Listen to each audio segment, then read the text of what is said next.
cómo ejercer esa autoridad en su batalla espiritual. Hablaremos acerca de la guerra, de la oración y cómo enfrentar a Satanás y usar la autoridad que Jesucristo le ha dado a usted. Porque verá, cuando usted nació de nuevo, nació para ganar. Se convirtió en un guerrero de libertad espiritual.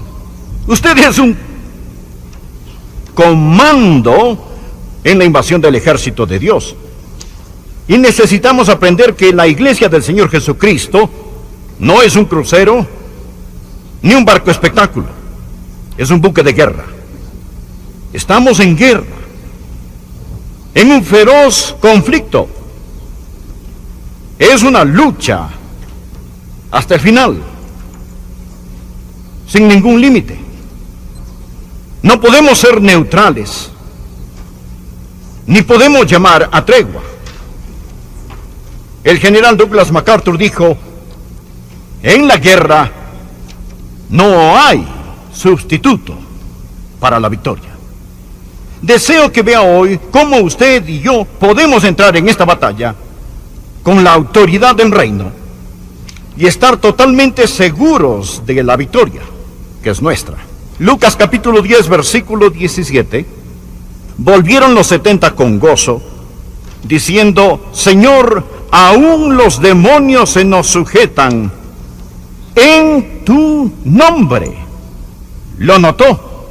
Incluso los diablos, los demonios, están sujetos a nosotros a través de su nombre.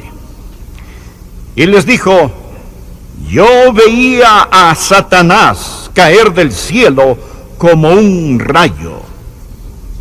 He aquí, os doy potestad de hollar serpientes y escorpiones, y sobre toda fuerza del enemigo, y nada os dañará. En la versión Reina Valera, en el versículo 19, nos presenta dos palabras. La primera, potestad o autoridad. Son dos palabras diferentes en el griego. Podría leerse de esta manera: he aquí os doy autoridad sobre todo el poder del enemigo.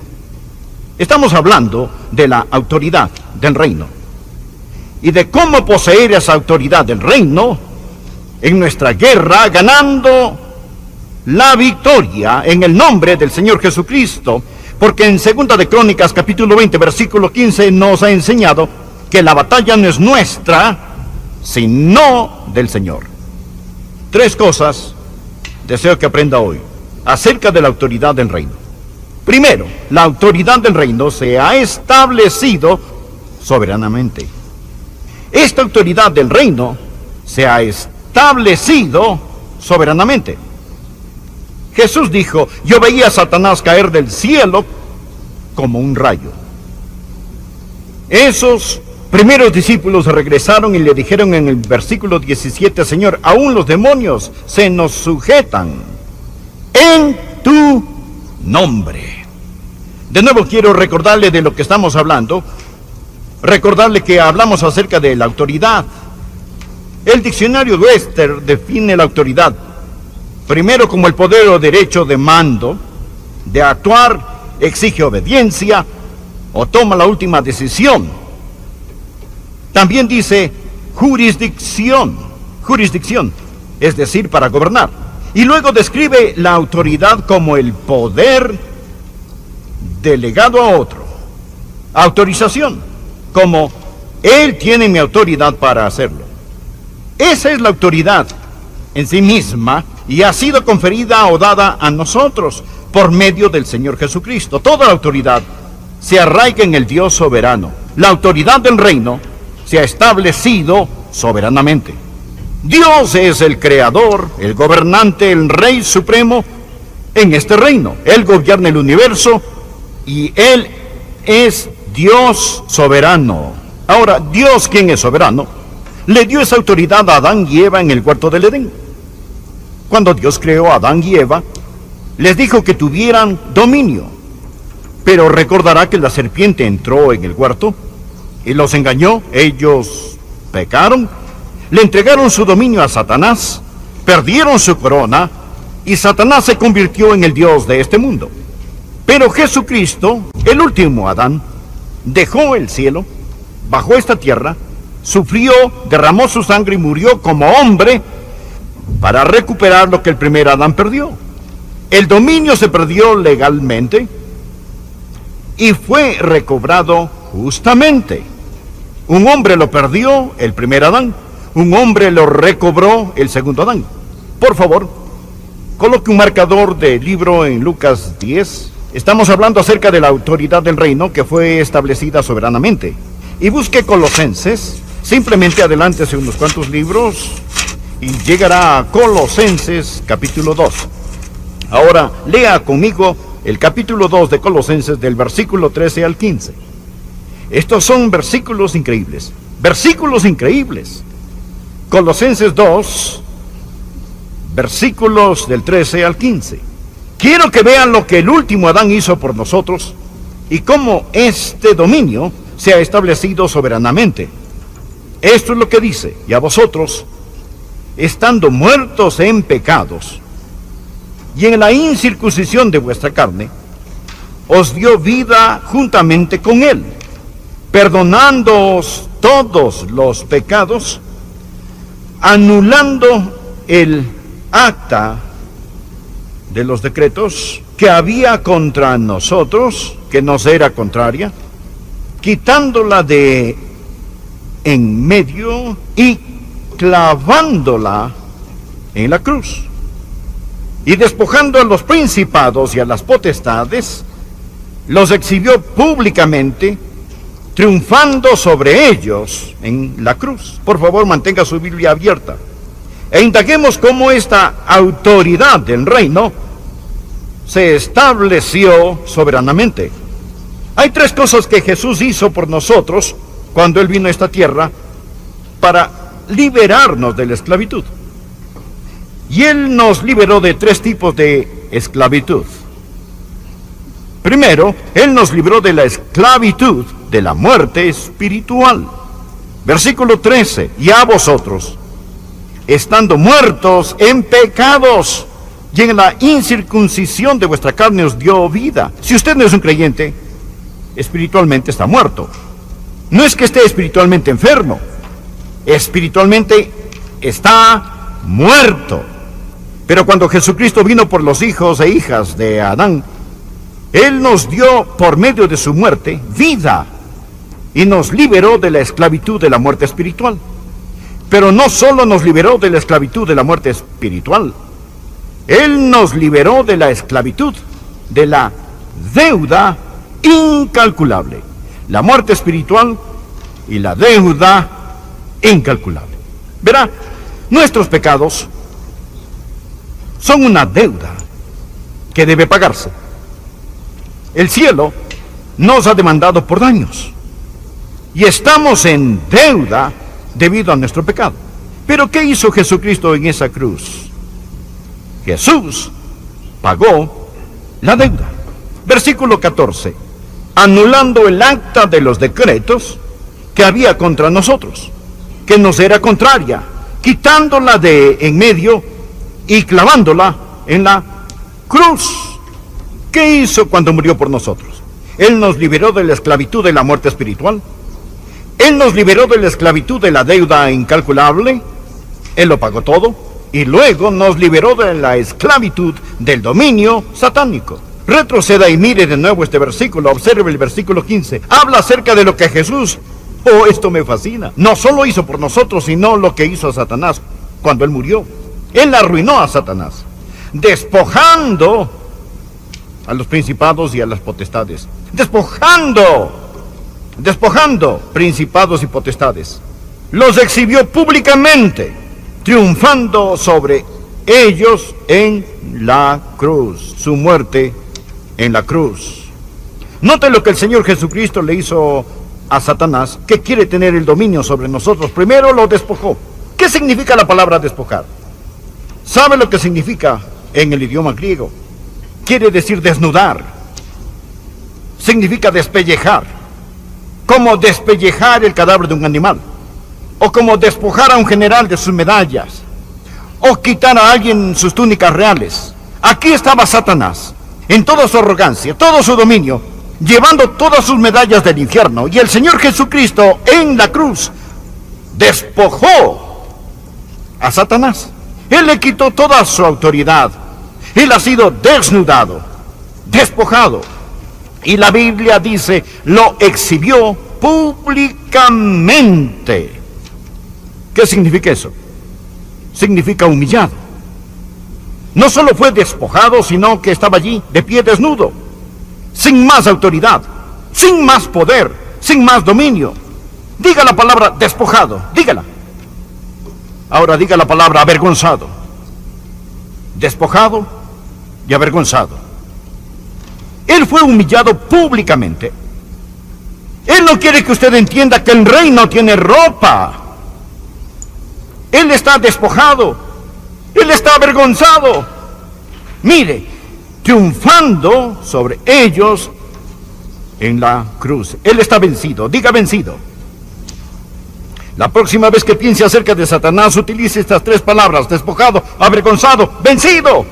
¿Por qué? ¿Cómo? Por la muerte de Jesucristo en la cruz. No solo pagó su deuda, no solo lo clavaron a la cruz, sino que cuando acabó dijo, cancelado. Él tomó. Dios nos ha dado la autoridad del reino. Esa es la razón por la que al orar hoy dije, la victoria no es nuestro destino, sino nuestro punto de origen. La victoria no es nuestro destino, sino nuestro punto de origen. No oramos por victoria, tenemos la victoria. Estamos firmes en la victoria. Aquí está el segundo punto que quiero que vea. Primero dije que la autoridad del reino se ha establecido soberanamente. ¿Bien? ¿Lo entendió? Soberanamente establecido. Segundo, la autoridad del reino debe hacerse valer firmemente. Debe hacerse valer firmemente. Aunque Satanás ha sido despojado, avergonzado y vencido, él no dejará nada ni a nadie sin luchar. Él no quiere que usted entienda que la autoridad que tiene en el Señor Jesucristo. Pero Jesús dijo a sus discípulos en el versículo 19, el versículo con que empezamos, he aquí os doy potestad de hollar serpientes y escorpiones. Esto no es para todos. Los que rechazan a Cristo todavía están en el reino tenebroso de Satanás. Para los que rechazan a Cristo y no aceptan lo que Él hizo en la cruz, Satanás continúa siendo el Dios de este mundo. En 2 Corintios 4:4, la Biblia lo llama el Dios de este siglo. Usted y yo no somos parte de este mundo, por lo tanto Él es nuestro Dios. Hemos pasado de ese reino de oscuridad al reino de nuestro Señor y Salvador Jesucristo. Ahora vivimos en un nuevo reino, el reino de Dios, y tenemos la autoridad del reino. Pero, verá, esta autoridad del reino debe hacerse valer al hacer lo que nuestro rey quiere que hagamos. Satanás no va a hacerse el muerto. Usted va a tener que ir contra él en el poder del Espíritu Santo. Verá, nuestra batalla no es con Washington, ni con la Casa Blanca. Nuestra batalla no es con Hollywood. No tenemos lucha contra sangre y carne, sino contra ¿qué? Principados, contra potestades, contra huestes espirituales de maldad en las regiones celestes. Necesitamos aprenderlo. ¿Sabe por qué no está ganando? Escúcheme y le diré por qué no está ganando. No se está presentando para la batalla. Luchamos en los lugares equivocados y contra las cosas equivocadas. Cuando Simón Pedro se acercó a Jesús y le dijo a Jesucristo, de ninguna manera no irás a la cruz, Jesucristo le respondió a Simón Pedro, quítate de delante de mí, Satanás. ¿Estaba Jesús llamando a Pedro Satanás? Claro que no, porque Pedro no era Satanás.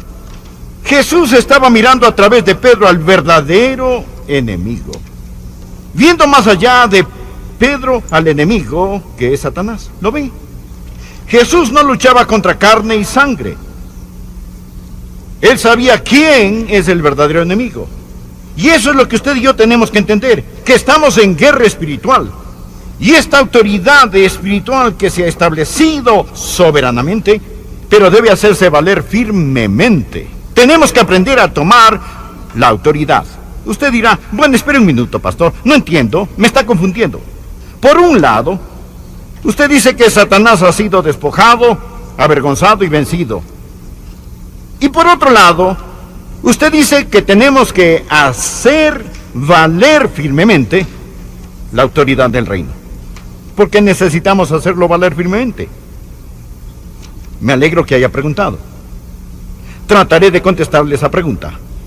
Verá, aunque la derrota de Satanás es absoluta, debe apropiarse. Esa es la frase clave. Aunque la derrota de Satanás es absoluta, debe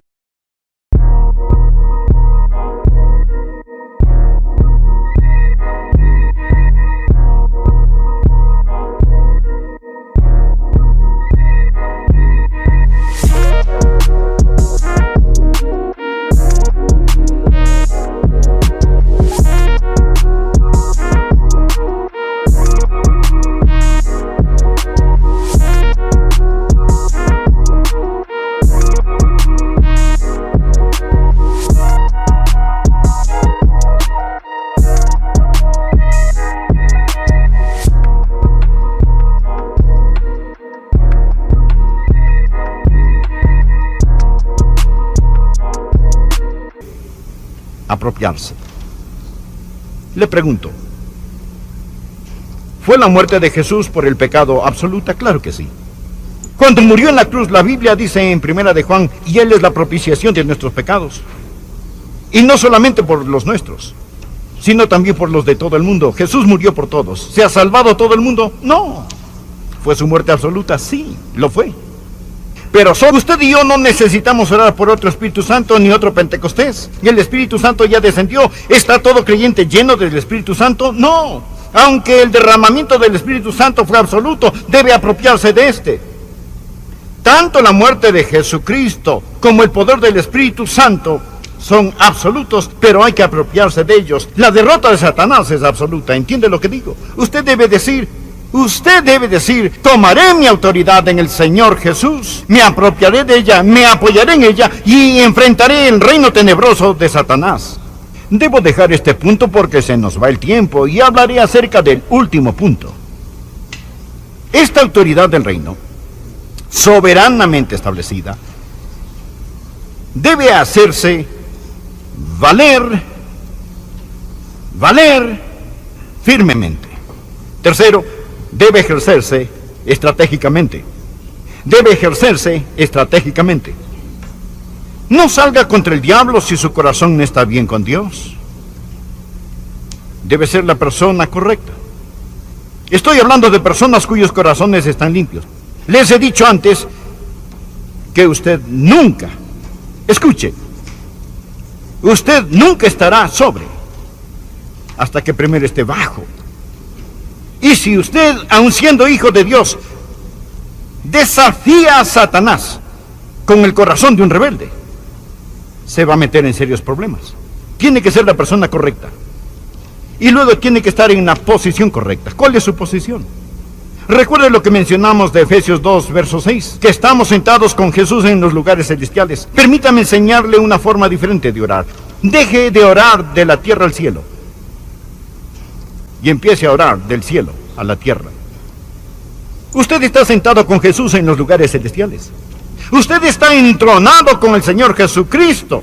Cuando Él murió, usted murió. Cuando Él resucitó, usted resucitó. Cuando Él ascendió, usted lo hizo. Cuando Él se sentó a la diestra de Dios, usted se sentó con Él. Y ahora usted tiene derecho al trono.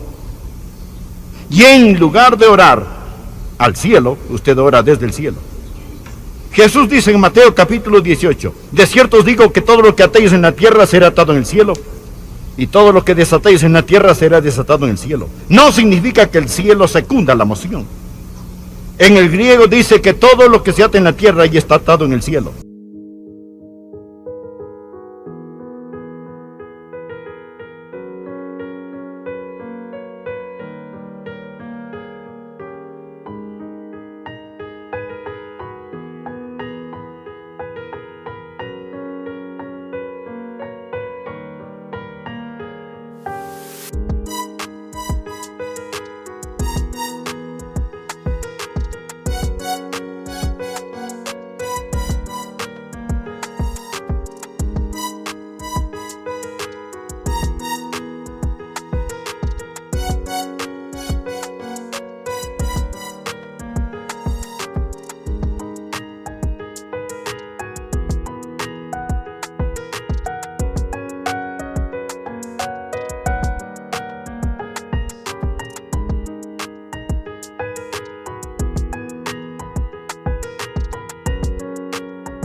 Todo lo que se desata en la tierra ya está desatado en el cielo.